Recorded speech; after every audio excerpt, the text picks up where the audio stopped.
The View's Ana Navarro was on CNN and got absolutely embarrassed after giving an outrageous take over Donald Trump's cabinet appointments. She literally snapped and yelled at another panel guest, and even Anderson Cooper couldn't keep a straight face as he tried to get things under control in the clip that I'm about to show you.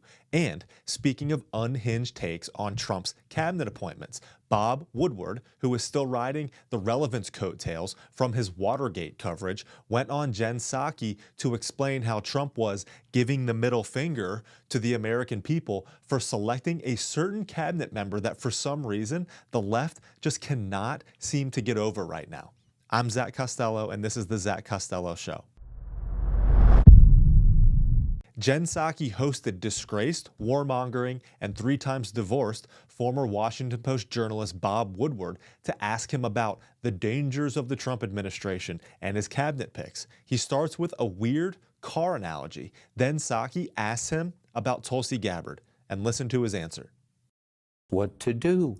Trump is doing the exact opposite. He is intentionally kind of sabotaging the system. Steve Bannon, his old political advisor, actually says that in the first months of the Trump administration, the idea is to pierce tradition, obliterate it, put a hand grenade over it.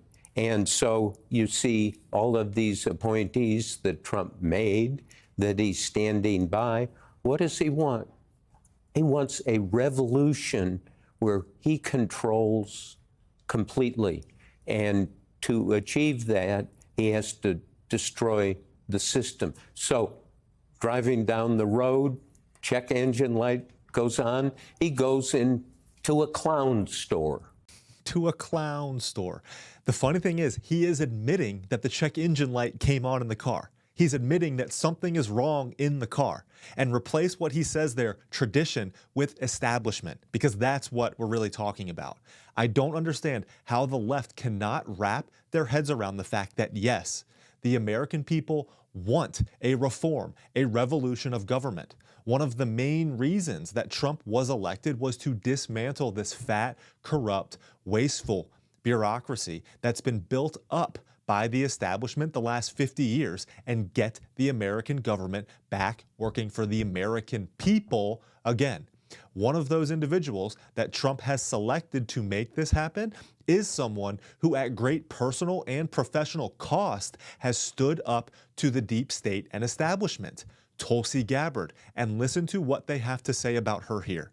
Trump has nominated someone who has been an apologist for Putin, who has been an apologist for Bashar al-Assad, in Tulsi Gabbard. And how does that strike you? What does having someone like her in that job, what concerns do you have? What's the goal? What's the purpose? You know, there are all kinds of people with various political persuasions who have enough experience to run the Pentagon, but he picks someone who isn't even near it.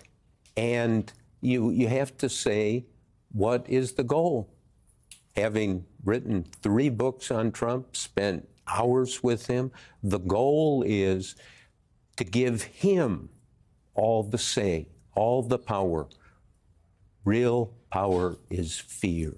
He knows, and fear, you know, that's what we're living in now. This is the era of fear, because he's going to be president for 4 years.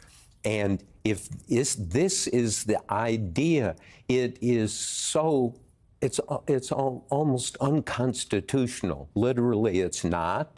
But look at it. Why do you want somebody who doesn't know what they're doing? Check engine light has just gone off, and we've pulled in to the wrong store. Makes no sense, and it is a form of giving his middle finger to the American people. He asked, what's the goal? Here's the goal. Peace. Peace is the goal. I don't know what that continual rambling was. He said, it's unconstitutional. No, it's not. Like, what is he talking about? But finally, the constant middle finger given to the American people has been a media, military, medical, and government establishment that has gotten rich and powerful off of our backs for the past 50 years. The middle finger that we've been given is our elected representatives working on behalf of their own interests and not ours. Bob Woodward was an outspoken advocate for the Iraq War under George Bush and Dick Cheney. Now he thinks Donald Trump, at the word of the military-industrial complex generals who Trump won't let anywhere near his administration, is a dangerous threat to America. No, he is a threat to the interests of those who have profited off the corruption for far too long. And they are kicking and screaming into irrelevance right now. The View's Ana Navarro could not take getting embarrassed on CNN and emotionally lashed out at another panel guest over Donald Trump's cabinet selections. Anderson Cooper even knew things were ridiculous as he tried to get things under control. Watch this. If Republican senators do not capitulate on their duty to advise and consent, and they conduct vigorous hearings where they're, these folks are questioned, the only people that have said and then they vote their conscience. Right.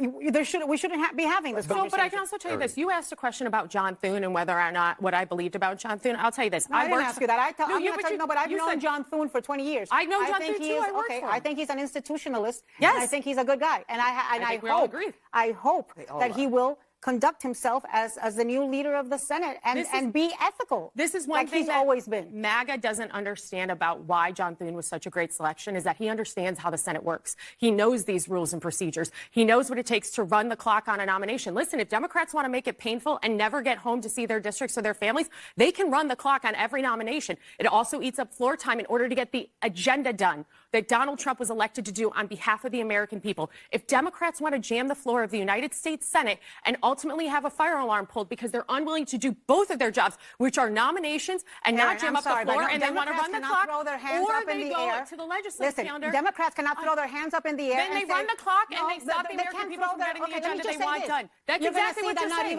Not even Mitch Having worked in the McConnell United States Senate, I can tell you this. Mitch McConnell. They will run the clock. May I speak? Mitch McConnell, who had polio. Who had polio. I have a hard time thinking that Mitch McConnell, who had polio and knows the benefit of those vaccines and eradicating those diseases that almost wiped out children, would throw his hands up in the air and say, "Oh, it's RFK." Everyone, let's appreciate it. Thank you.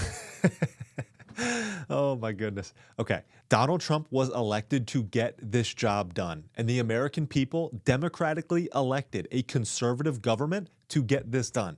Democrats and establishment Republicans, the American people do not want your form of government anymore. Get out of the way or be ousted in the next go-around. I'm Zach Costello, and this is The Zach Costello Show.